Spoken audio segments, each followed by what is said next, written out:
তো গাইস দেখো আজকে সকাল সকাল বেরিয়ে পড়েছি। আজকে যেহেতু আমার একটা বন্ধুর জন্মদিন আছে, তাই জন্য ভাবলাম ওকে কিছু একটা গিফট করব। তাই জন্য একদম পুরো কুয়াশা দিয়েছে আজকে খুব, তাও বেরিয়ে পড়েছি। তারপর একটা দোকানের সামনে চলে আসলাম, আর আমি একা না, আমার সাথে কিন্তু আমার আরও একটা বন্ধু আছে।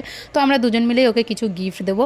তাই জন্য এই দোকানটা থেকে বেশ কিছু জিনিস কিনে নিলাম। তারপরে এখান থেকে সব কেনাকাটা হয়ে গেলে ফুলের দোকানে চলে গেলাম। তারপর এখান থেকে কয়েকটা গোলাপ নিয়ে নিলাম। ফুলগুলো নেওয়া হয়ে গেলে একটা দোকানে গেলাম, ওখান থেকে কিছু চকলেটস, জেমস এগুলো নিয়ে কিন্তু ওর বাড়িতে চলে এসে। আর দেখো ও কিন্তু জানে না, আমরা ওকে জানিয়ে আসিনি, ওকে সারপ্রাইজ দেবো। তাই জন্য আমাদের কিন্তু একটু কেমন একটা এক্সাইটেড লাগছিলো যে ওর রিয়াকশানটা দেখবো কেমন হয়।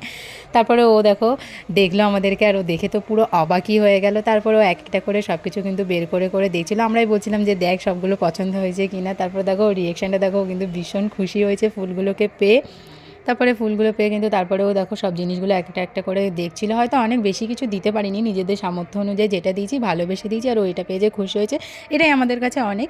তারপরে সব কিছু দেখা টাকা হয়ে বলে কিছুক্ষণ গল্প করে আমরা কিন্তু বাড়িতে চলে আসলাম। ও দেখো আমাদের দেওয়া গোলাপ দেখো পাপড়িগুলোকে কুড়িয়ে কিন্তু আমাদের মাথায় দিচ্ছে। তাই জন্য আমরা বললাম তোর কি লজ্জা করে না রে।